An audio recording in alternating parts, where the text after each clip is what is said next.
He pushed the divorce papers across the breakfast table and said, "I'm taking the house, the Buick, and every account." Then he looked past me at my own kitchen wall like my leaving was already scheduled. I remember putting my hand on the table just to steady it. By that afternoon, I was holding a storage unit receipt from his glove box that led to land sale papers he never told me existed. Good day, dear listeners. It's Carol again. I'm glad you're here with me.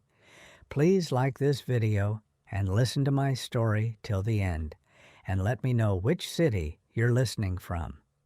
That way, I can see how far my story has traveled. Now let me tell you how it all began. My name is Marilyn Foster.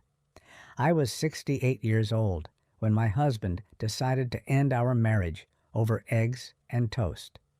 We lived in a modest brick house outside Columbus, Ohio, in a neighborhood where most people kept their shrubs trimmed and their blinds half open in the morning. It was not a fancy house. It was a paid-down house. That matters. There is a difference. Paid down means years of saying no to things. Paid down means patched appliances, used furniture, and staying put when other people moved up. I had a kitchen window over the sink, a narrow pantry, a dent in the old linoleum near the stove, and a row of labeled plastic bins on the garage shelves where I kept tax papers, receipts, and manuals. I thought my life was settled. Not glamorous, not exciting, just settled. At my age, that was enough for me. My husband's name was Leonard, Len to most people. We had been married 36 years. Not all of them easy, not all of them hard either. That is how many long marriages are. People always want a simple sentence. He was wonderful until he wasn't. Or I ignored the signs for years. Life is not that tidy. Len could be helpful, funny in a dry way, and very good at sounding practical. He also liked control. He liked having the final word in a room. He liked making decisions sound like common sense so nobody stopped to ask who benefited. For a long time, I thought that was just how he was. I had spent my life making excuses for people I loved. We did not come into that marriage with much. I worked for years in the billing office of a dental practice. Not glamorous work, but steady. I knew how to read account histories, match dates, and spot where a number did not belong. That matters too. Len worked first for a farm equipment supplier and later for a county maintenance department. He had a pension, not a huge one, but steady. We raised one son, David. He was grown by the time all this happened. 39, divorced himself, living about 40 minutes away, working in commercial roofing sales. He loved us both in the way adult sons often do, in portions around his own life. He was not a bad man, but he was comfortable believing the louder parent. The house had been ours for years. We refinanced once in the early 2000s, paid it down some more.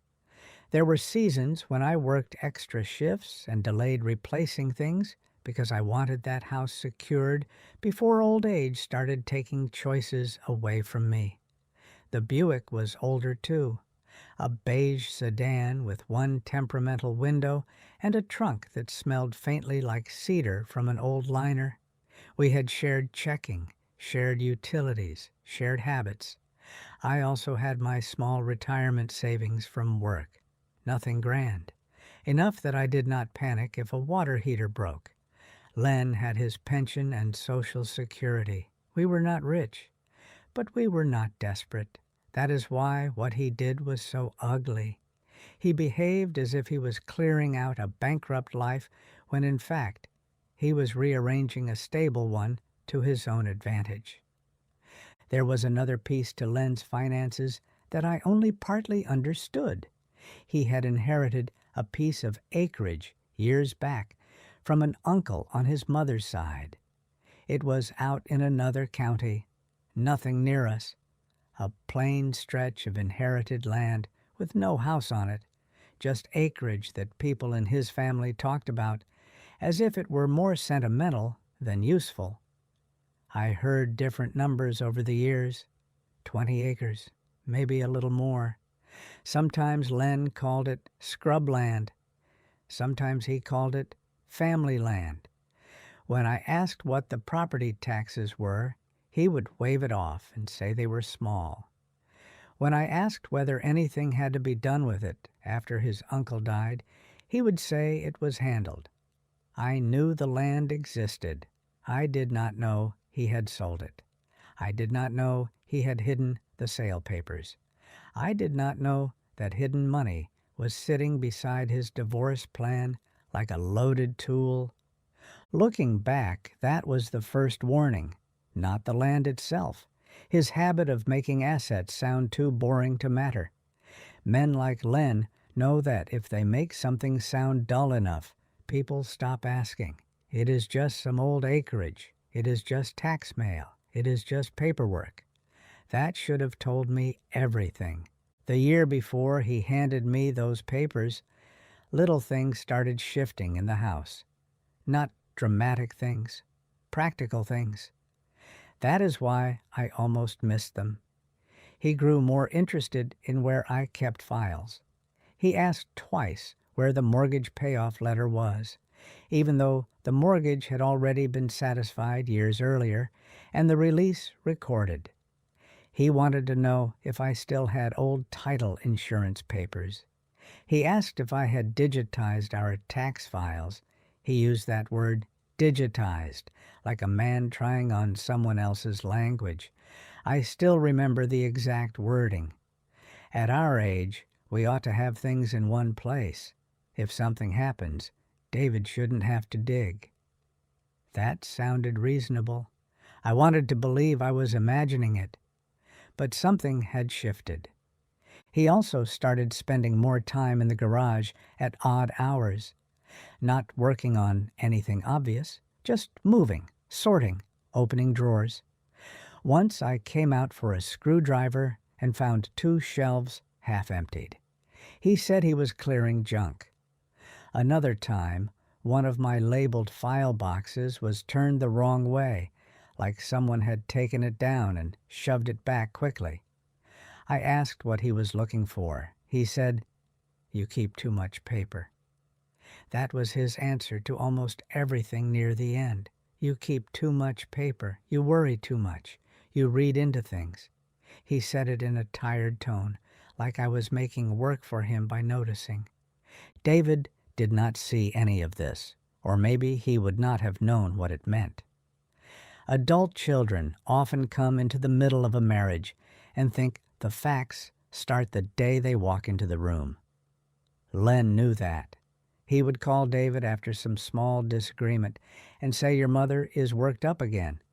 Not angry, not screaming, just worked up. It is a useful word if you want to make a calm woman sound unreasonable.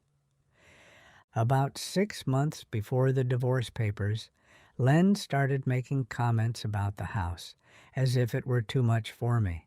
Not for us, for me. These stairs won't get easier. A yard is a lot for one person. You know this place won't make sense forever. The first time he said it, I answered like he meant someday. I said, "Well, if one of us goes first, the other will manage." He did not answer that. He just kept stirring his coffee. Later, I understood why. In his mind, the future was already divided. He just had not told me the schedule yet. There were also changes in the mail. A tax envelope went missing one spring. I only noticed because I always put tax pieces in the same basket until I sorted them. Len said he must have tossed junk by mistake. Then a bank notice arrived addressed to both of us, but opened already and left on the counter face down. That was unusual. He was not normally neat enough to hide being sloppy. Sloppiness and concealment look different if you know a person long enough. This was concealment. I did what many women of my generation were taught to do. I kept the peace. I told myself we were older, and older people become strange around paperwork, around doctors, around the future. I told myself maybe he was worried about money. Maybe he was ashamed of feeling old. Maybe he was trying to get organized. I made the excuses for him before he even asked. That was my part in it. Then came the garage shelves. The morning before he handed me the divorce packet, I went out to put a bag of birdseed on the side shelf and saw one entire section cleared. Not messy, cleared. My gray file box was gone. 2 old paint cans were moved. The lower shelf had dust outlines where things had sat for years. I stood there longer than I cared to admit, looking at those clean spaces. A missing file box is a small thing if it contains old warranties and appliance manuals. It is not a small thing if it contains tax copies, bank folders, the car title, pension notices, and the old accordion file where I kept anything with a seal or a signature. When I asked him that evening where the box was, he said, "Probably in the back room somewhere. You misplace more than you think."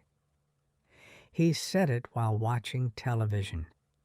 Never turned his head.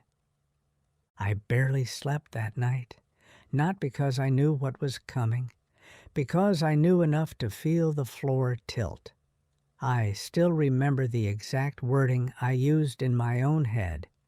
Something is being moved before I am told why.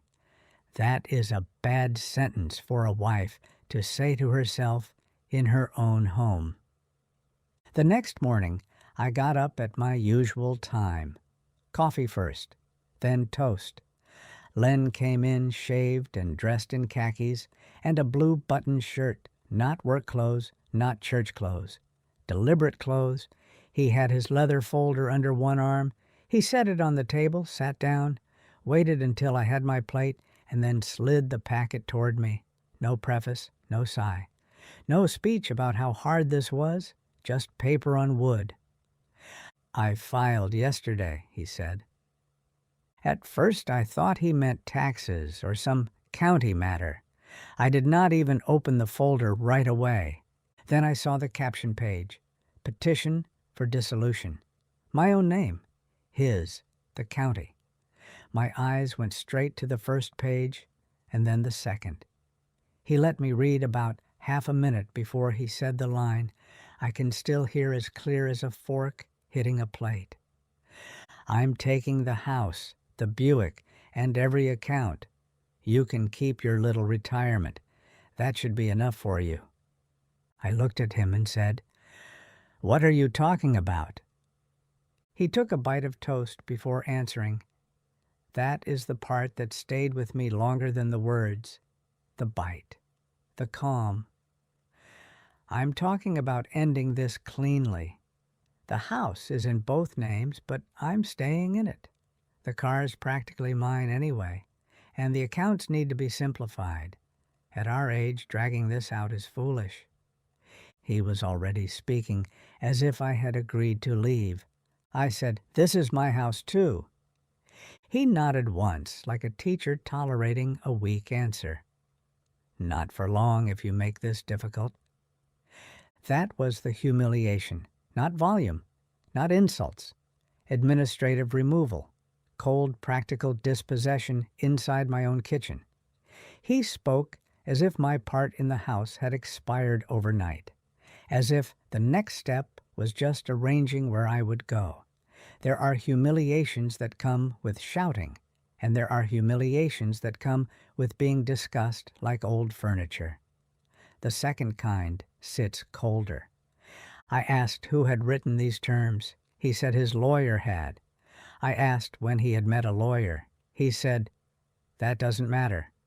I asked whether David knew. He said, "David understands more than you think." That line told me enough. He had already been building his version of me in other rooms. After he finished eating, he stood up, took his keys, and said, "Read it. Be reasonable. I'd like a response by the end of the week." Then he left through the garage. I sat there with the packet open and the kettle cooling on the stove. There are moments when a person starts crying. There are moments when a person throws something, and there are moments when the mind stops arguing and starts marking facts. My mind went to the garage shelves, the missing file box, the mail, the language about one person in the house, the tax envelope. Something had been moved before I was told why. I was done talking myself out of what I could see. I picked up the packet and started reading carefully. Not like a wife, like a billing clerk. There were proposed terms. He wanted exclusive use of the residence pending settlement. He wanted the Buick assigned to him. He listed our joint checking and a smaller savings. He listed his pension. He listed my retirement account. He listed household contents in a vague line. And then there was a draft financial affidavit attached in his folder. Not filed yet, from what I could tell, but prepared. It listed assets and liabilities, house, car, bank accounts, pension, retirement, Social Security income. No mention of land, no mention of inherited acreage, no mention of sale proceeds, no mention of any larger cash holdings, just the neat version of a long marriage broken into lines he had already simplified in his favor. That should have told me everything. I went to the garage, opened his Buick, and did something I had never done in all our years of marriage. I checked his glove box. People may judge that. Let them. By then, he had served me divorce papers over breakfast and told me to be reasonable while describing how he would strip the house around me. At that point, privacy had already been redefined. The glove box was cluttered the way men's glove boxes get. Registration, insurance card, flashlight with dead batteries, old napkins, a church bulletin from months earlier. Under that was a folded receipt from a storage facility across town. Not a recent one, a payment stub, unit number, monthly fee, his name. I read it 3 times. Len hated paying for storage. He had mocked other people for it, said if you could not fit your life in your own house, you owned too much junk. Yet here was a receipt in his name for a unit he had not mentioned once. I sat in the driver's seat with that receipt in my hand and felt something very plain settle in me. Relief. Not because I was happy, because I was no longer in the fog of wondering whether I was imagining things. Hidden storage means hidden items. Hidden items and a missing file box in the garage rarely belong to good news. I took a picture of the receipt with my phone, then another closer, one of the unit number and facility name. Then I put it back exactly where it had been. That was the moment I stopped arguing and started checking. I did not call David, not yet. I did not call Len. I did not call the lawyer on the packet. I called my friend June first. June had worked 20 years in a title company before retiring. She was not dramatic. I told her only the facts I had. Divorce packet, missing file box, storage unit receipt. She listened quietly and said, "Do not confront him yet. Go get your own copies of everything you can before he knows you're checking." Then she said the sentence that probably saved me months of confusion. "And Marilyn, inherited property can remain separate. Sale proceeds and concealment are another matter. Get the paper trail." When people talk about support, they often talk about comfort. I am grateful for comfort too, But in that moment, what I needed was instruction. June gave me that. That same day, I made a list. House records, bank statements, county property records, storage unit, tax mail, pension notices, check old files, find missing box if possible. I printed the list and put it in my purse. I knew from years of office work that when stress hits, memory gets dramatic and facts get slippery. A written list keeps you honest. The first proof checkpoint was already on the table, the divorce papers and his "I'm taking everything" claim.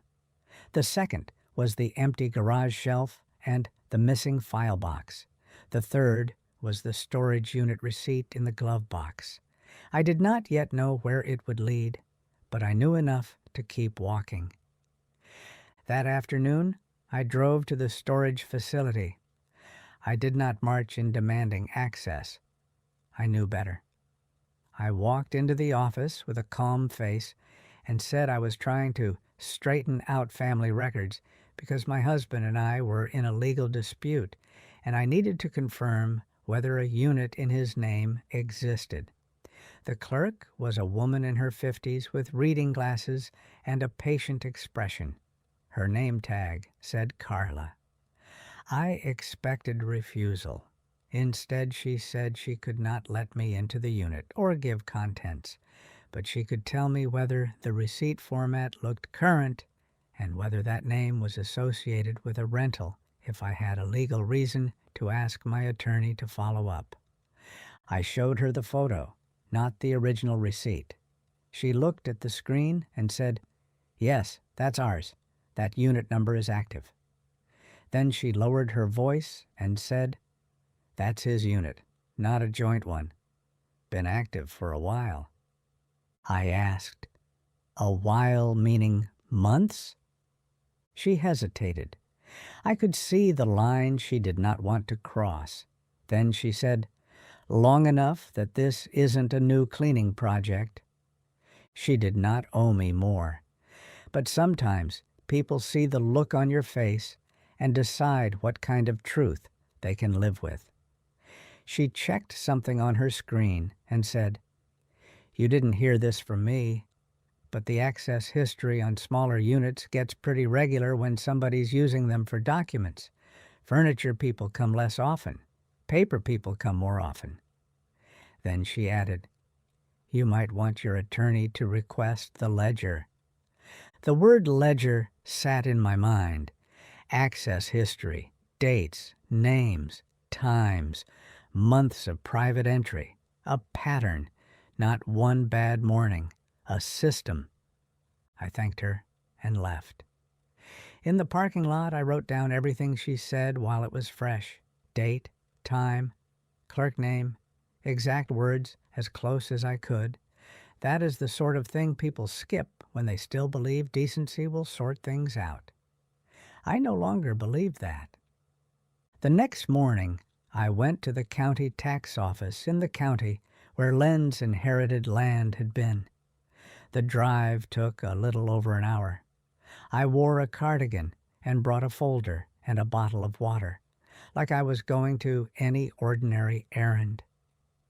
That is another thing about betrayal late in life.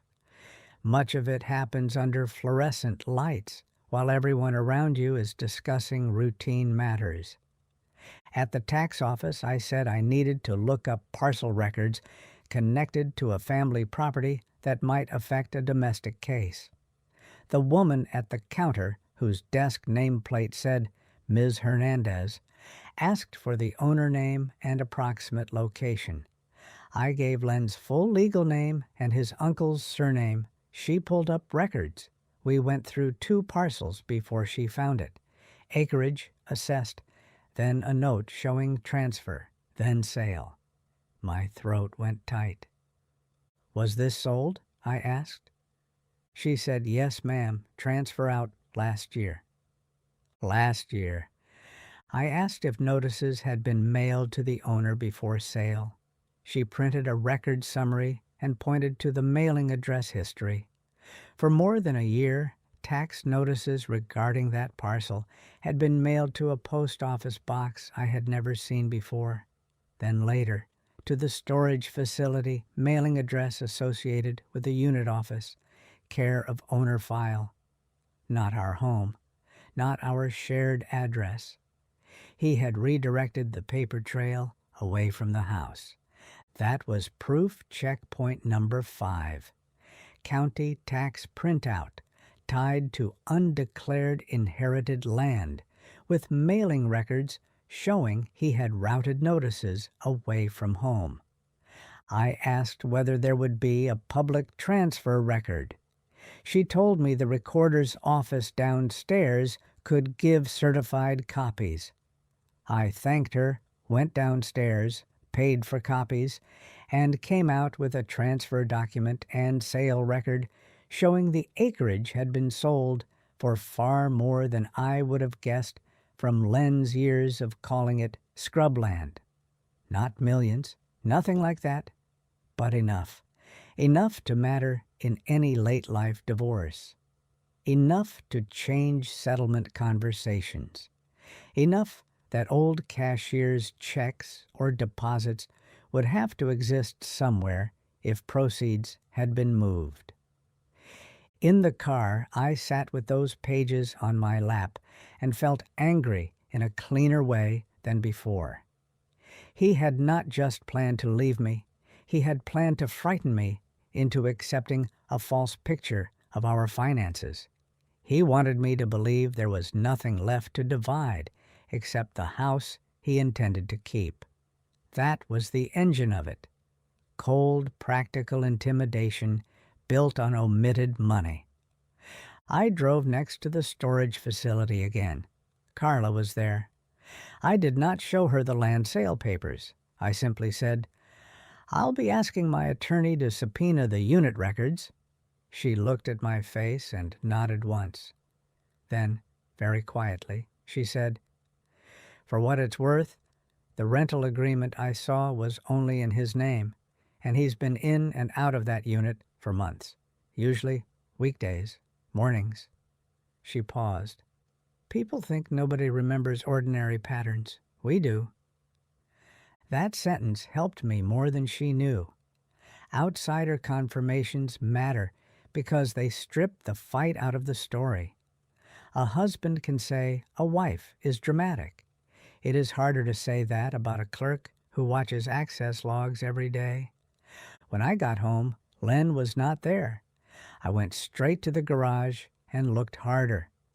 Behind 2 camping chairs in the back corner, under an old quilt in a plastic tote, I found my gray file box, locked.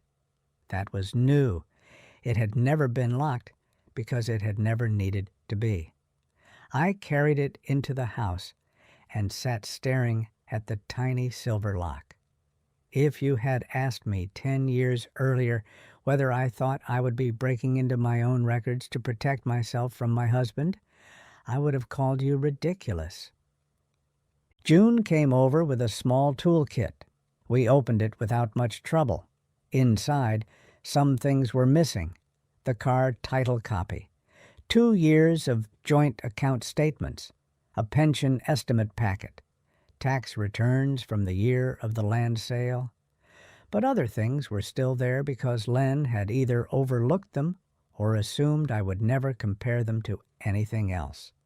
Old check registers, home insurance renewals, the recorded mortgage release, a file with his uncle's probate summary from years back, enough to anchor dates.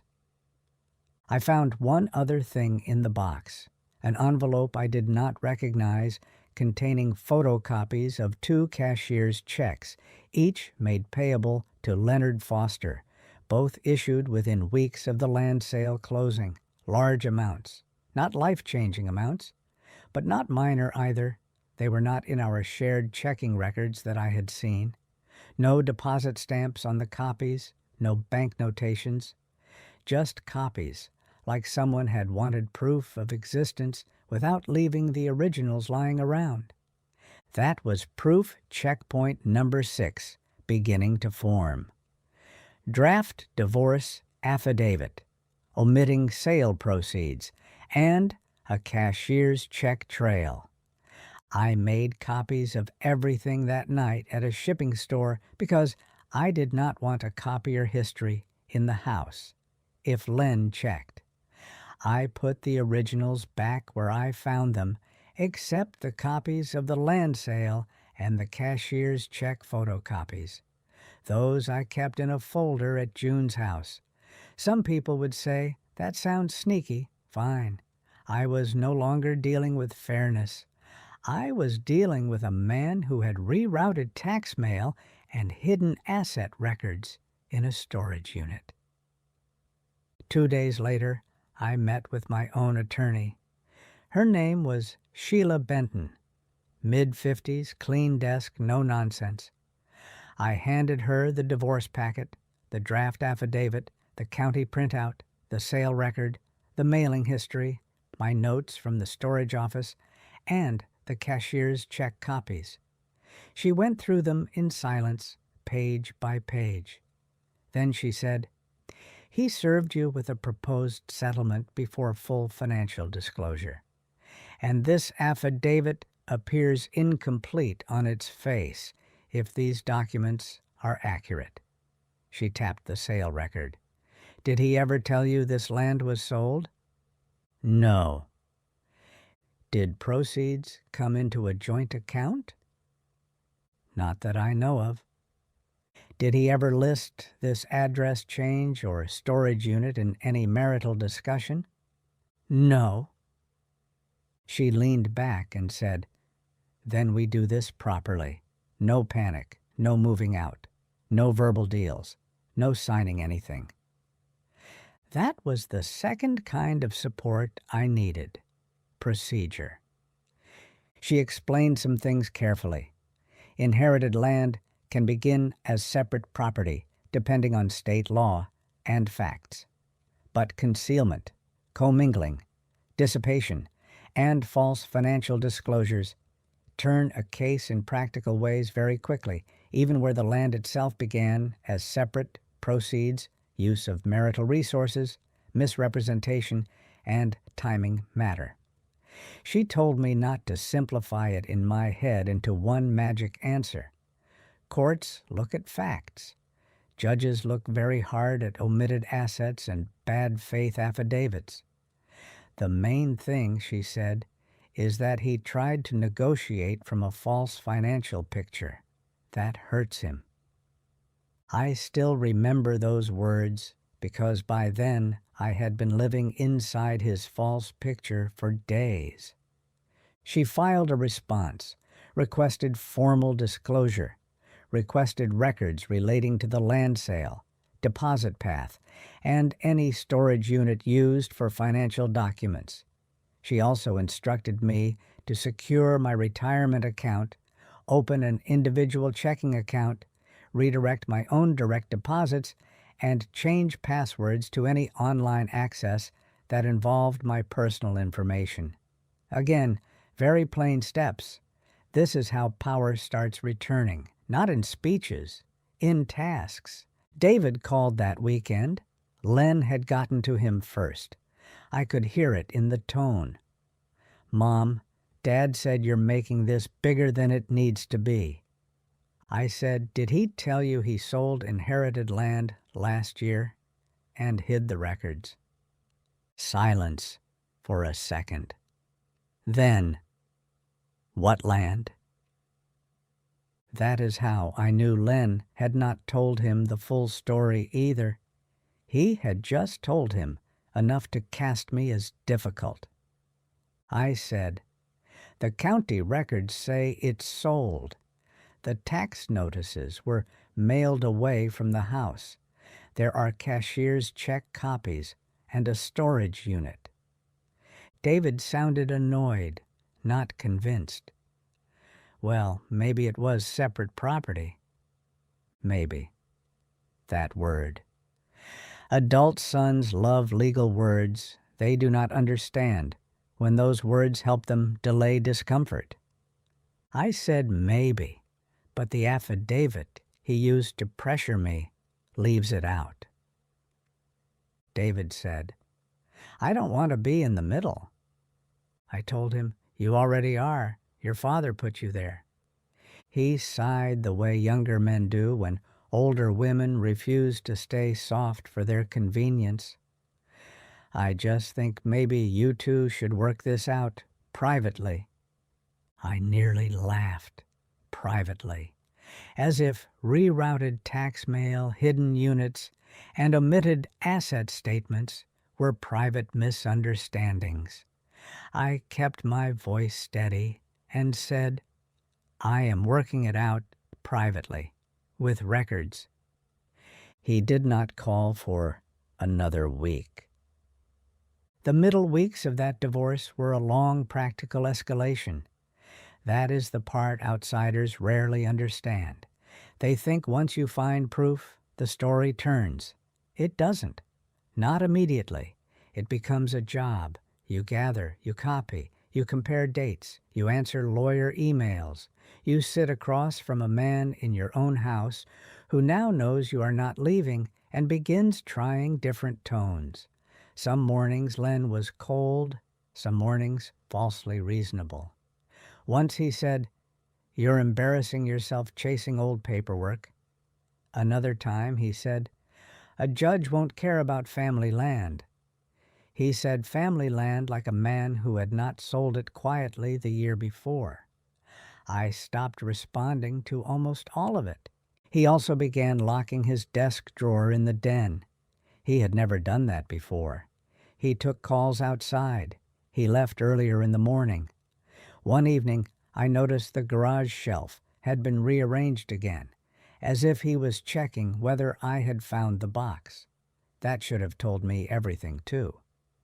When concealment changes shape, it means the concealer feels movement around him. Sheila's office obtained more records, not all at once. One bank response showed no deposit of those cashier's check amounts into our known joint accounts. Another response, after more digging, identified a separate account at a local bank branch opened in his sole name within 2 months of the land sale. The opening documents used that same post office box from the county mailing record. Statements began arriving there, not to the house. The balances fluctuated, but enough remained to show the proceeds had not simply vanished into some ordinary expense. He had built an off-book lane for his own money while presenting our marriage as if all we had left was the house and old car. When Sheila told me that, I felt a strange mix of hurt and admiration for the ugliness of the plan. He had not acted on impulse. He had staged it, reroute notices, rent storage, remove papers, prepare affidavit, serve divorce, demand house, speak calmly, let me feel behind. Men like that count on confusion. They count on shame, too. They count on women not wanting to say out loud that their husband treated them like a bookkeeping problem. The subpoena to the storage facility produced exactly what Carla hinted at, the unit ledger. Entry dates spanning months, mostly weekday mornings, times matching days. Len had told me he was running errands or meeting old co-workers for coffee. The ledger also included the original rental agreement and copies of identification used to open the unit. Just him, no joint authority. In the item notes from a late account update, an employee had written dock boxes, file bins. That short note nearly made me cry, not because it was dramatic, but because it was so plain. Dock boxes, file bins. My marriage had been turned into a row of hidden paper containers in a rented room across town. That ledger became the key object, not because it proved everything by itself, because it linked the hidden place to the hidden timing. It showed this was not one forgotten envelope. It was months of private access while he prepared to strip my life down in front of me. Sheila also got a copy of the Fuller financial affidavit eventually filed through his lawyer. Even then, the land proceeds were still not clearly disclosed. There were vague lines, cash on hand, personal property, but nothing that matched the sale numbers, nothing that honestly explained the separate account, nothing that acknowledged the undisclosed acreage disposition in a way a judge would consider clean. His lawyer, I later learned, had been given a selective version too. That happens more than people think. Some men lie to everyone in layers. Then came the temporary hearing scheduling and pre-settlement exchange. Len pushed for possession of the house. He said he had stronger need. He said he had maintained the property. He said I had independent retirement funds. He said, through counsel, that the land in question had been inherited and not relevant to marital division. Sheila's response was simple and better. She attached the county records, the mailing history, the bank account information, the cashier's check copies, and the storage ledger timeline, and argued that any settlement discussion had been infected by non-disclosure and intimidation. She did not overspeak it. She let the papers speak. It is strange how much comfort can come from paper when paper has also been used against you. Good paper and bad paper are not the same. A bad packet is meant to corner you. Good records reopen the room. David showed up one Sunday afternoon while Len was out. He stood in the kitchen with his hands in his jacket pockets and said, "Mom, Dad says you're making him look like a criminal." I said, "Did he tell you about the storage ledger?" "No." "Did he tell you county tax notices for the land were redirected away from this house?" "No." "Did he tell you he opened a separate account after the sale?" He stared at the counter. He said it was his inheritance. I laid out 3 things for him, not all of it, just enough. County sale record, mailing address printout, 1 page from the draft affidavit where the asset list stopped short of truth. I did not speechify. I did not ask him to take sides. I just said, "This is why I stopped listening to volume and started checking records." He read quietly. Then he did something I did not expect. He sat down. Children sit when the parent they trusted suddenly becomes harder to trust. He asked, "Did he really say he was taking the house?" "Yes." He rubbed a hand over his mouth. "I thought maybe you were both talking crazy." I said, "Your father was talking prepared." That was the first time David went quiet in a meaningful way. Not annoyed, not avoiding. Quiet because paperwork had entered the room and taken away the comfort of staying vague. A week later came the kitchen table confrontation that I think about most often, even more than the breakfast ambush, not because it was louder, because it was cleaner. Sheila had advised me not to stage scenes for drama, but by then exchange deadlines were underway, and Len had received enough document requests to know the ground under him had changed. He came home one evening less certain than usual, not humbled, just unsettled. He asked if David was coming by. I said yes. That was true. David had agreed to stop in after work because he no longer wanted to hear separate versions. I had also been to the county that day for 1 additional certified mailing record, and I had stopped again at the storage office to pick up a contact card Carla had left at my request in case my attorney needed clarifying identification of facility procedures. I had one document after another in a neat stack. When David arrived, we all sat in the kitchen, the same kitchen where Len had tried to remove me with a folder and a piece of toast. Len started talking first. Men like that often do when they feel order slipping. I think this has gotten out of hand. Your mother has been digging around and misrepresenting separate property issues. I did not answer that sentence. I laid the first document on the table, the county tax mailing record. This shows where the land notices were mailed, I said. Len looked at it and said, "That doesn't prove anything." I put down the second document, the sale record. This shows the acreage sold last year. David looked from the page to his father. Len said, "It was inherited land." I put down the third, the draft financial affidavit from the packet he gave me at breakfast. "This is what you used when you told me you were taking the house, the Buick, and every account." He said nothing. I laid the fourth document beside it, a highlighted copy showing no clear disclosure of the sale proceeds. Then the fifth, the cashier's check photocopies. David whispered, "Dad." Len reached for the checks, and I put my hand on them before he touched them. "No, you can look. You do not take them." That may sound small, but to me, it mattered. Boundaries start in motions.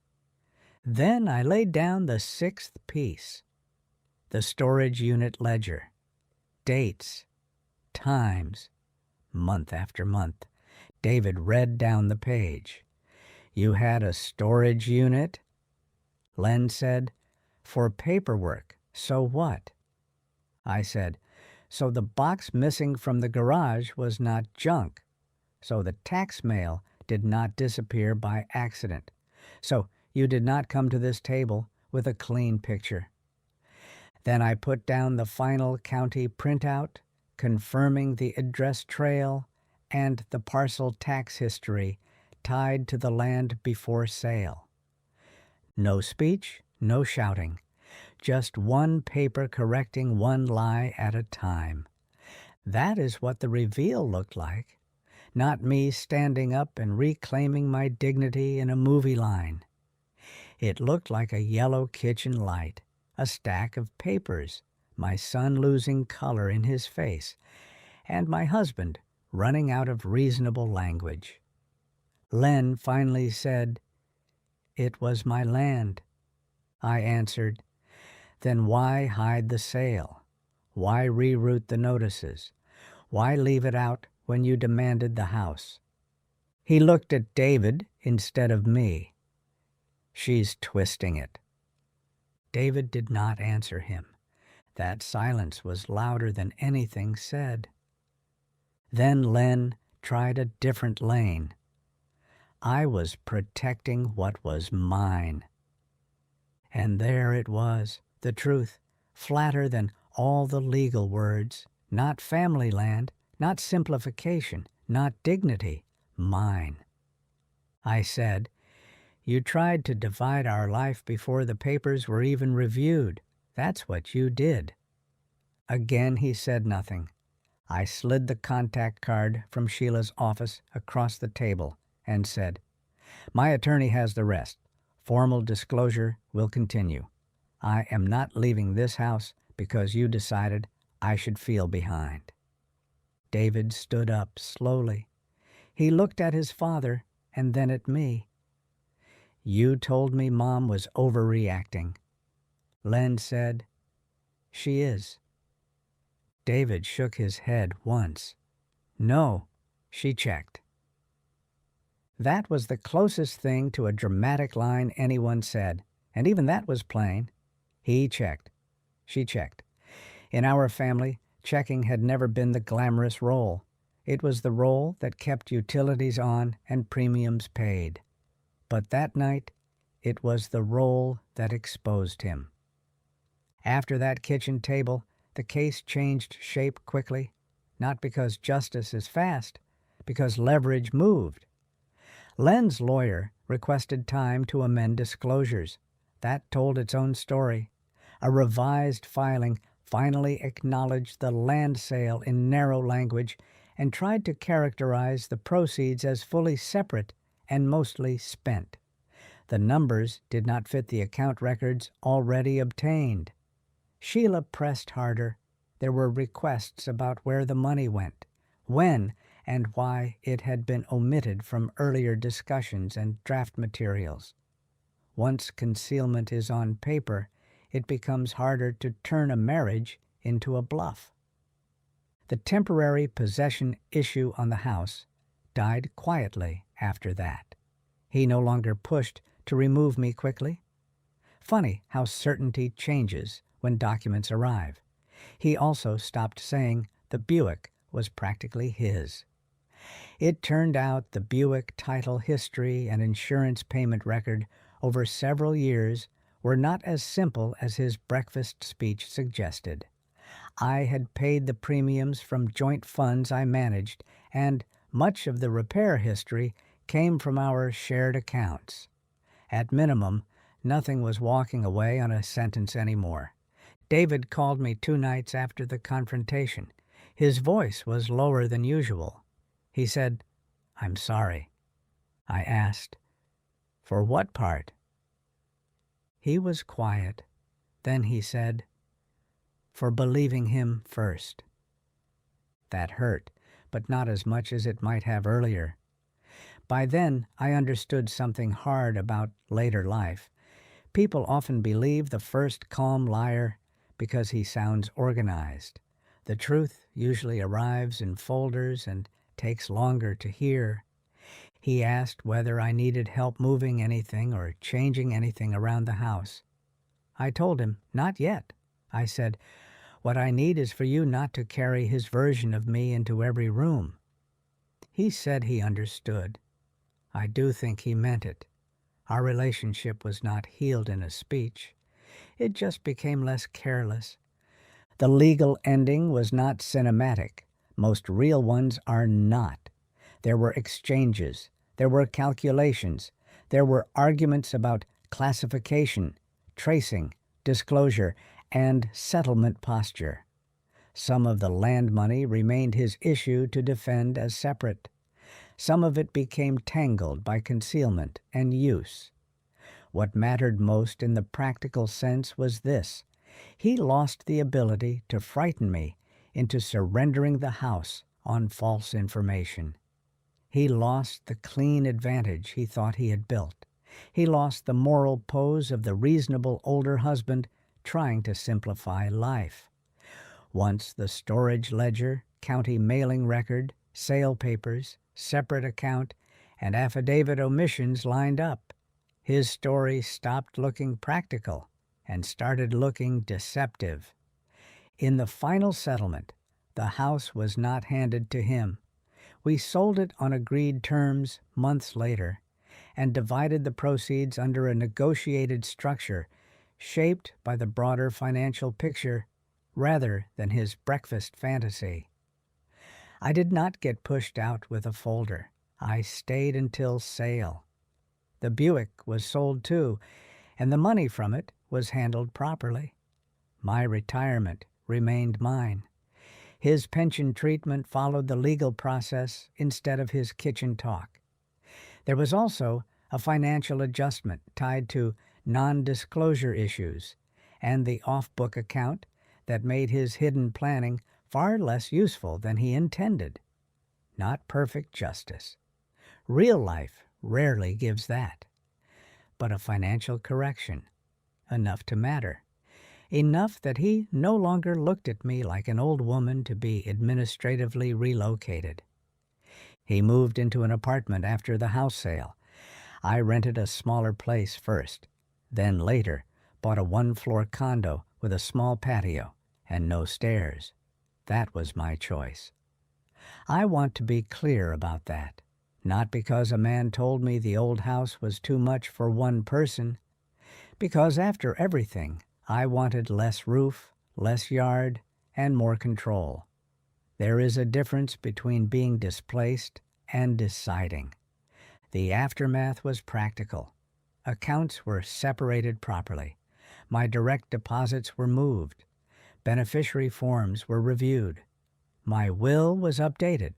My medical power of attorney changed. My passwords changed. My file system changed too. I bought a fireproof box and a small scanner. I made paper copies and digital copies. Every important document had a place.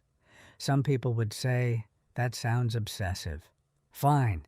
Paperwork had already taught me what loose ends cost. As for David, I did not cut him off, but I changed the terms. I stopped cushioning him from his father's behavior. I stopped translating cruelty into misunderstandings for his comfort. We talk. He visits. He knows I expect him to listen longer before deciding which voice sounds more tired and therefore more truthful. That was a lesson for him. It should have come earlier. It did not. Life is like that. I heard through a cousin that Len complained to people that I had turned it legal. That amused me more than it hurt. He turned it legal when he filed. I turned it factual. There is a difference. A lot of older women know that difference in their bones and still need someone to say it out loud. What stays with me now is not the anger first. It is the image of those empty garage shelves, the dust outlines, the missing box. The signs were not dramatic. They were practical. That is usually how late betrayal arrives. Not with a crash, with cleared space, with moved paper, with a sentence said too calmly, with somebody speaking as if your part in the house is already over. So this is what I learned. When someone starts dividing your life before the papers are even reviewed, check the records, not the volume of their voice. Loud people lie. Quiet people lie too. But records have a harder time improvising. If mail starts moving, ask why. If files go missing, ask where. If a spouse suddenly talks about simplification while hiding addresses and accounts, do not reward that with trust. I also learned that kindness is not surrender. Patience is not permission. Keeping the peace can turn into helping someone erase you if you do it too long. I learned that late life dignity needs locks, copies, account access, and certified records, not just hope and good manners. I learned that a paid-down house is not only wood and brick. It is years of your life. Nobody gets to wave that away over breakfast because they practiced the sentence in advance. And one more plain truth. If a man tells you he is taking everything, do not answer the sentence first. Check what he forgot to disclose. Tell me honestly, what would you have done in my place? Would you have forgiven him? Let me know in the comments what city you're listening from. If stories like this matter to you, please like the video and subscribe.